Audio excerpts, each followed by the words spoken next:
Love this podcast? Support this show through the Acast supporter feature. It's up to you how much you give, and there's no regular commitment. Just click the link in the show description to support now. Strictly for the culture. Brothers and sisters, you have seen the t-shirts, the hats, the hoodies, the mugs in the hands of some of your favorite pro wrestling stars, podcasters, and influencers out there. And now it's time. Visit strictlyfortheculture.ca and you too can be part of the movement. Bigger than sweatshirts and commercial success, Strictly for the Culture aims to build with like-minded people and elevate their position in the world through knowledge, self-love, and a desire to unite. So what are you waiting on? Visit strictlyfortheculture.ca. Do it for the love. Do it for the knowledge. Most importantly, folks, do it strictly for the culture. You're locked in. Look at what we have here, folks. To the only show that matters. The cream of the crop. Duke Loves Rasslin. And there is no one that does it better than your host. I have come here to chew bubblegum and kick ass. The Duke. And I'm all out of bubblegum.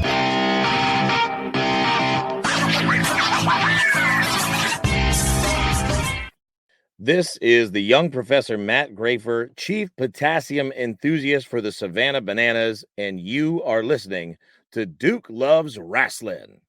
Brothers and sisters, let me tell you something. Recently, I was able to witness history on so many levels. And I'm getting emotional just even thinking back on it because it was just so surreal. Fenway Park, here in Boston, right? The place where I was born and raised, my home. Fenway Park. I was able to see a sold-out baseball game that did not include the Red Sox. No, brothers and sisters. This sold-out baseball game, one of the greatest spectacles I have ever had the pleasure of witnessing. Our friend, the young Professor Matt Grafer, standing in the middle of the field, sold out Fenway Park, the music blaring, the fans cheering, everything going on. Oh my goodness, what is it? The Savannah Bananas. So there is no way on God's green earth I could tell you about this special day without bringing on our special friend, somebody who literally we've been documenting his journey each year, and each year it just keeps getting bigger and bigger. This guy, he's a big deal now, folks. He's a big deal. Welcome back to Duke Loves Rasslin, the young Professor Matt Grafer. How you doing, my friend? Duke, I'm doing great, buddy. It's so good to be back and chopping it up with you here. We've been through a lot together. This show has kind of caught it all from the first time I showed up in January of 2019 when I was working wrestling shows out of a medical supply warehouse.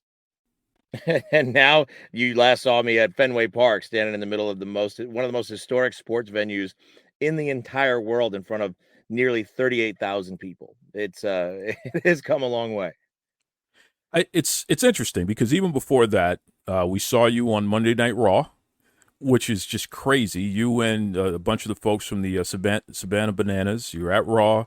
You got a chance to do a interview after Raw, which is still up on the WWE YouTube page, folks. You definitely want to check that out. And goodness gracious, I mean, Xavier Woods was wearing a Savannah Bananas shirt. It's like, brother, you have arrived. I mean, does it feel like you've arrived at this point? It's a very weird feeling. I when we saw Xavier Woods wearing it in the show, I remember I saw a video of him wearing a Savannah Bananas hoodie a few weeks before, and it blew my mind because I have New Day t-shirts here in my closet in my home. Like, I was wearing those, and now that guy is wearing a brand that I'm affiliated with, and that kind of stuff really does trip me out. It doesn't feel real most of the time. I mean, this is my life and it's there, and I don't think I take it for granted, but maybe a little sometimes because you're in it. But sometimes you have those moments where you step back and you feel like you're in the twilight zone, and that was one of them for me for sure.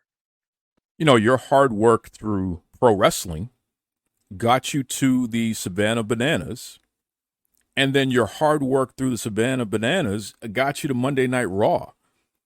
Talk to me just about the full circle nature of that concept.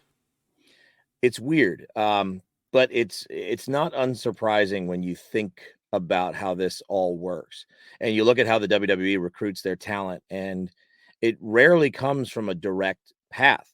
From what you see, especially on the broadcast end of it, or their announcers, or any of those folks, they don't come from the indies. Typically, that's just not the way they do it. They want to see people who are talented in a number of different realms and arenas. And I recognized that pretty early into my sports career. I started with professional wrestling in 2018.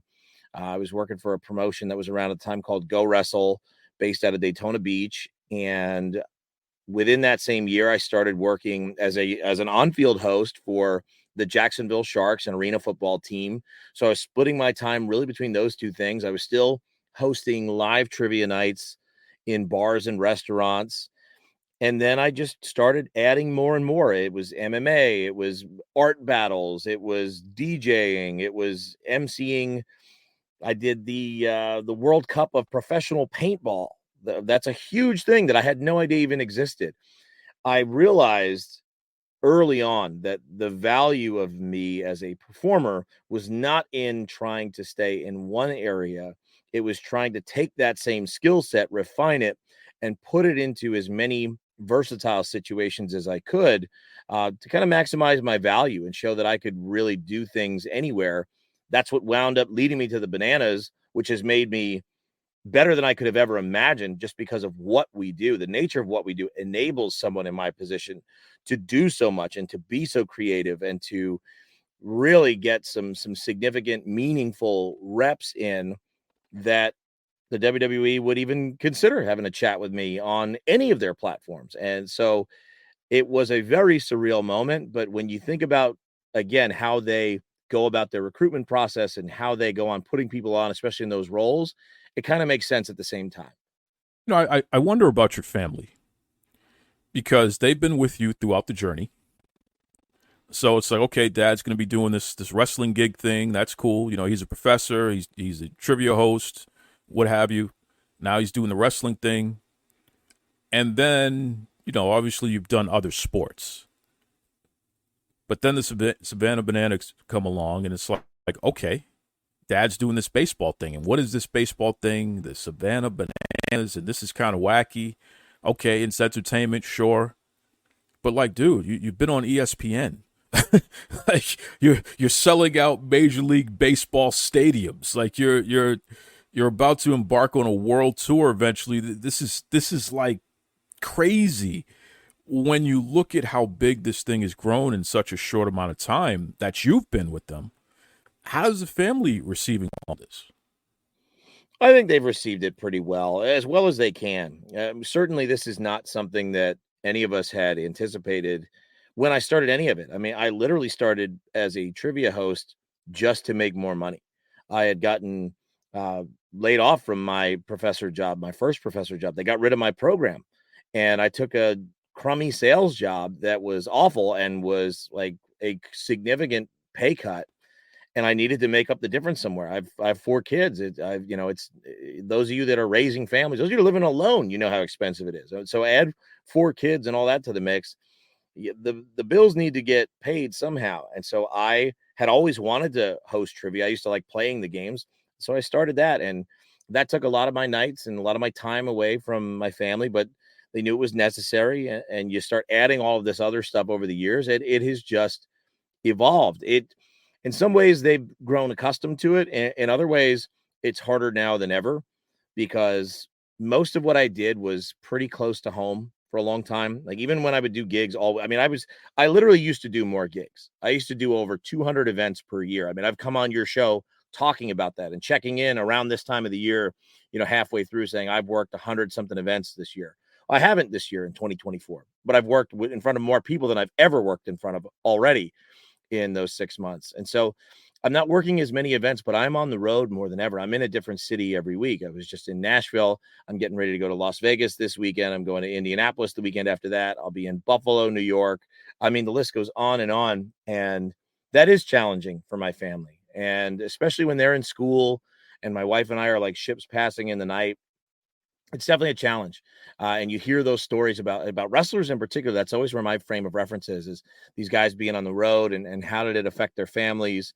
I'm starting to experience that, but the best that I can do is be present when I'm home and really trying to do that, which is tough because my job is still demanding even when I am home, because we're writing the next shows, we're getting ready for the next thing, but trying to be present. And then when I can, taking them along with me to experience some of it with me. And I've had that chance the last 2 weeks.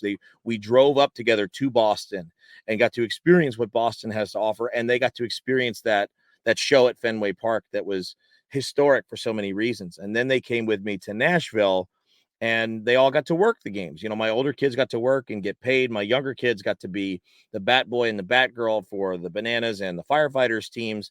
And so at least some of the trade-off of my time and my presence being gone from them is that when I am around, I can at least afford my family these rare opportunities that most people don't get, that they at least have some good life experience with them, which I hope keeps things in balance. One of the things that I noticed at Fenway Park is, Danny G and I, we were fortunate enough to be there early as part of media, so we got to be there while rehearsals were finishing up, and the sausage was getting made, so to speak, beforehand there. And it reminded me of last year when you folks were in Brockton, Massachusetts, and I was watching Jesse, and Jesse was just a bag of nerves and running around in Brockton and what have you, and trying to make sure everything was the way that it needed to be, which everyone can relate to that. When it's your baby, you want to make sure that it's the best presentation you can make it. Fast forward to Boston, and Jesse is still running around and putting the final touches on things. But I noticed something. This guy looked a hell of a lot more relaxed. And it at least seemed to me that he was relying on his team even more than ever before. It didn't seem like he had to do everything. He was being a true manager. He's being a true leader and trusting that you guys would hold up your end of the bargain. And in fairness, the execution of the Savannah Bananas at Fenway Park, one of the most historic parks in the history of Major League Baseball, you guys sold it out. The execution of what you did, I just looked around and I saw those kids smiling. I saw those parents laughing and having a great time. I saw the concessions. They were jammed. People were buying all kinds of food and drinks. I saw the merch tables. They were all long lines. Brother, your team knocked it out of the park, which, again, kudos to Jesse for building a team that could actually support himself and the vision the way that you folks do. What do you think about that? I mean, our vision and our hiring is really everything. I mean, everyone talks about the show and the quality of the show, and we receive a lot of accolades on that. But the truth of the matter is, it's the people. It's the people executing it that make it as special as it is, because there is just such a high degree of work ethic, unlike anything I've ever seen. I mean, I'm not as young as most of the people I work with. I've had my fair share of jobs. I've worked in many different corners and pockets of entertainment, and I have never been around, number one, so many talented people at what they do. And I don't even mean the performers or the baseball players. I'm talking about everyone in every corner of our organization is talented beyond measure. And then you have the work ethic. And that goes back to the vision that is set forth from the top and the hiring that gets executed to put the right people in those right positions. And we have it. And I think what you saw with Jesse was good. And we've had we call it big league Jesse, because when we're it was kind of the same thing when we were at Minute Maid Park. He had a strange kind of calm about him that we were able to move on and get going.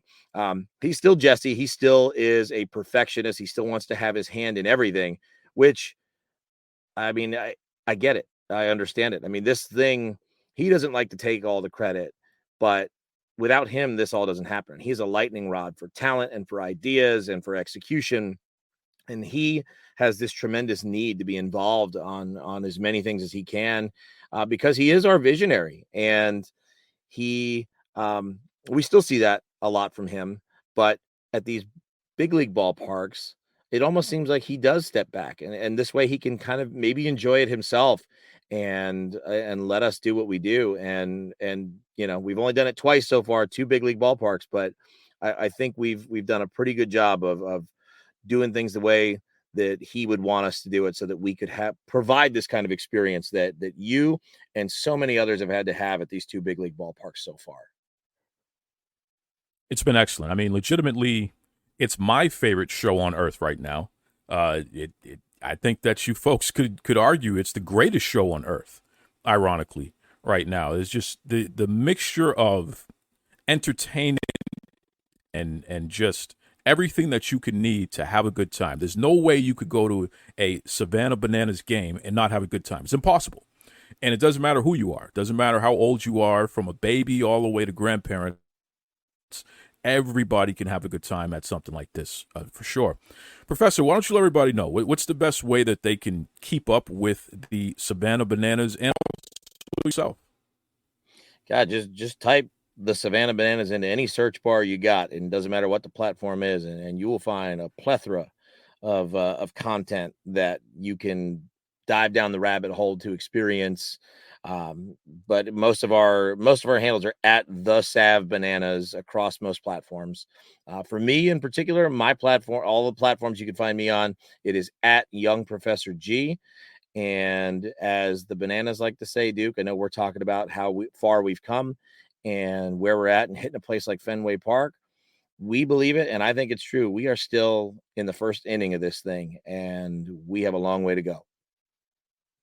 Well, you certainly do.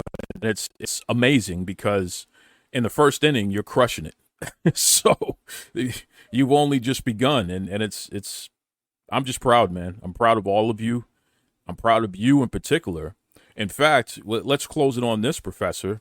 For anyone out there who has a dream to be anything, and it's not an easy road, and even if they've begun and they've hit some roadblocks and some bumps and what have you, what advice do you have as a guy who started off at the lowest possible level as a commentator, and now legitimately you are one of the key voices for one of the biggest brands and the fastest rising brands in the entire world? What do you have to say to folks? I would say study those who are great. And that has been the one thing that I have done pretty consistently throughout my time as a performer is I read and listen to as many things as I can about those who have come before me and done great things. And not even just in my own industry. When I started out, it was a lot of wrestling podcasts. It was a lot of listening to Bruce Pritchard and Conrad Thompson, and just kind of listen to them break everything down and how it all came together. And that branched out into other wrestling podcasts, which then went into other areas. I'm a big fan of Arnold Schwarzenegger. He just put out a book this past year that is phenomenal. I can't recommend that enough. I've read tons of books about Walt Disney. I listened to podcasts about how James Cameron got where he is, and how Steve Jobs in Apple. I've listened to podcasts about Napoleon Bonaparte, and how a guy from a little tiny island that was a French territory became one of the most revered conquerors in all of history. These people are great, and they got great all by the same method, essentially. And it was just hard work and betterment. Like they all had talent. And I think you do have to have some talent already there, but it's the work ethic. It's this constant desire to build yourself up to be great, and study those who came before you, because that is how you can continue to better yourself. And that's all it is. I don't come from anywhere in particular. I didn't have any special connections. I didn't know a soul in wrestling, in sports, in football, baseball, anything. when I started any of this. I was just a regular dude who grew up in Rahway, New Jersey, who was, a professor at a career university. I couldn't be a Harvard professor, but I was at Kaiser University. But I was able to take all of these things and build and build and build and build to the point where I'm in a place now that I never could have imagined. But at the same time, I can see it and I can look at how others have done it and let people know that it is possible. Just you have to ask yourself, how bad do you want it? And are you willing to do what it's going to take to get there? It's always fantastic when I get a chance to catch up with the young professor, Matt Grafer.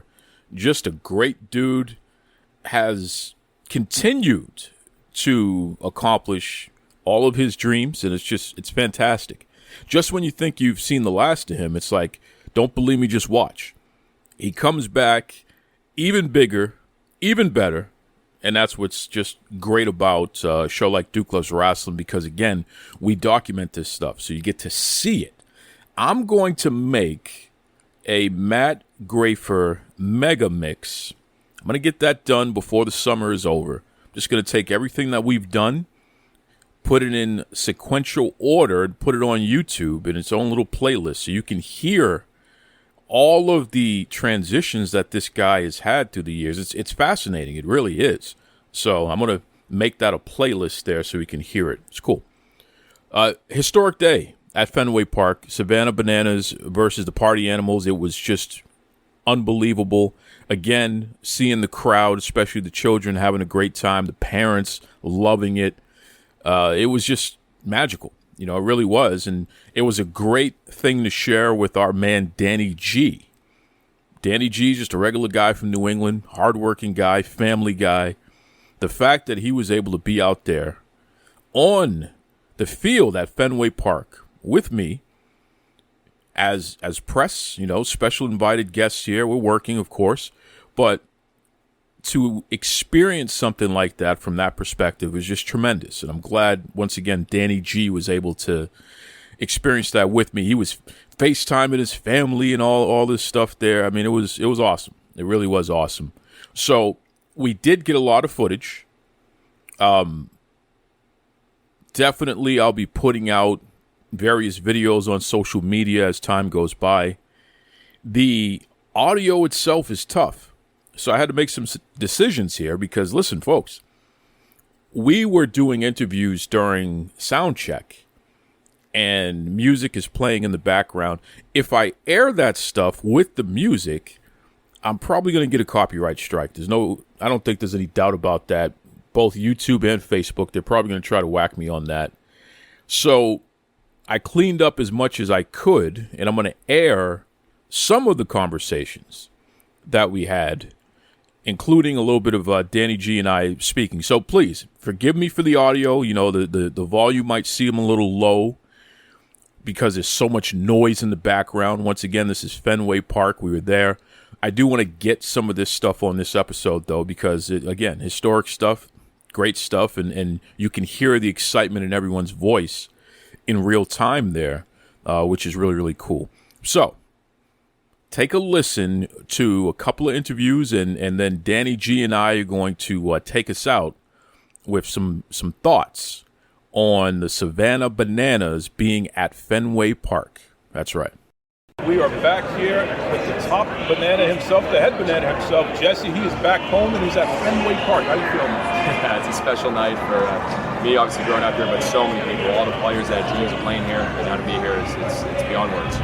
Talk to the kids out there, man, from Dorchester, from Roxbury, from Mattapan. You see a guy like you and say, you know what, maybe I can be a big deal, make it to Fenway Park sometime. You're bringing up some memories. I had so many Little League games back in the day playing against those towns, and I think obviously dream big is the easiest way to think about it. Just have fun, whatever you do. This game of baseball was built to be fun, and that's why we really truly took banana ball to another level, to make it fun to the highest degree. And so whatever you start have fun, when you have fun, you work harder, and you put more hours, you put more time in it. And so that's what we try to do with these guys, these players, our band, our bananas, our banana nanas. We're having the time of our life. We have fun, we work harder than anyone else, and amazing things happen. We are back on Duke Loves Rasslin. We're here with Brandon Crosby, a.k.a. Showtime. Showtime. Where you from? I'm from Richmond, Virginia. How does it feel to be at Fenway Park playing on the field, brother? Man, it's truly a blessing, man. Dream come true. It's amazing, man. Now, we heard that you personally are pretty big on TikTok. Talk to me about that. Personally, man, I'm growing, man. This is my first year, but this is a big part of being a Bananas, being on social media, being on TikTok, man, reaching the youth. And it's been super fun, man. You just go out and be yourself and, you know, stay consistent, just like you stay out here. So it's been fun. How about a shout out to the family? Man, shout out to my fam in Richmond, Virginia, 804. I love you guys. We are back with the Savannah Bananas, and we have none other than the hottest pitcher on the team, Skuija. What's going on there, Skuija? Hey, how you doing? I'm doing great myself. It's a beautiful day, beautiful city. Can't wait to play some ball. What did you just do right now that was just like Jackie Bradley Jr.? I threw the ball out to center field here at Fenway Park from behind home plate.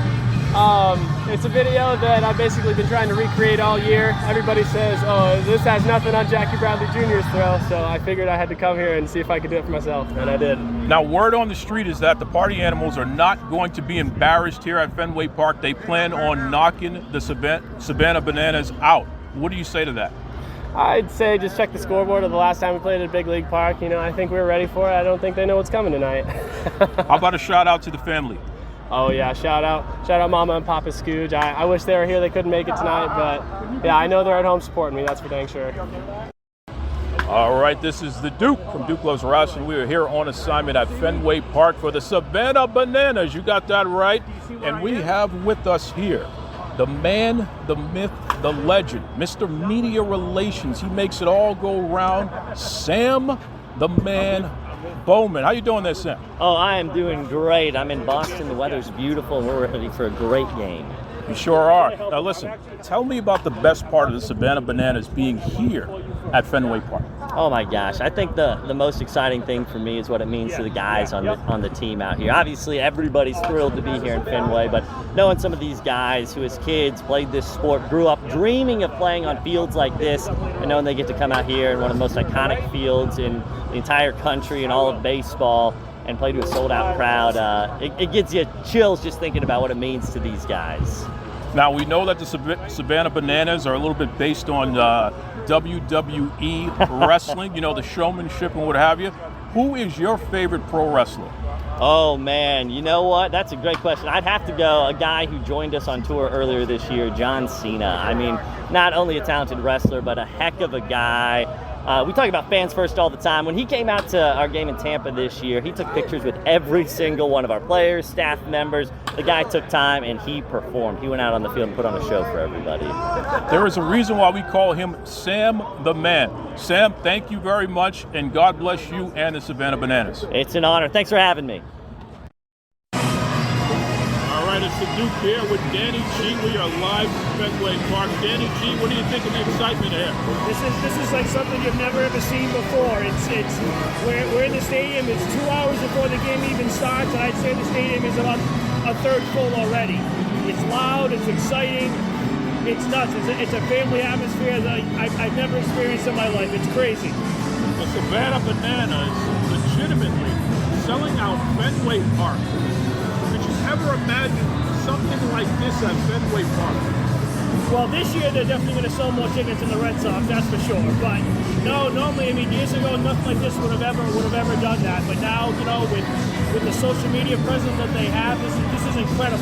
It's absolutely incredible. The streets, the people are partying on the streets with their kids. It's a great time.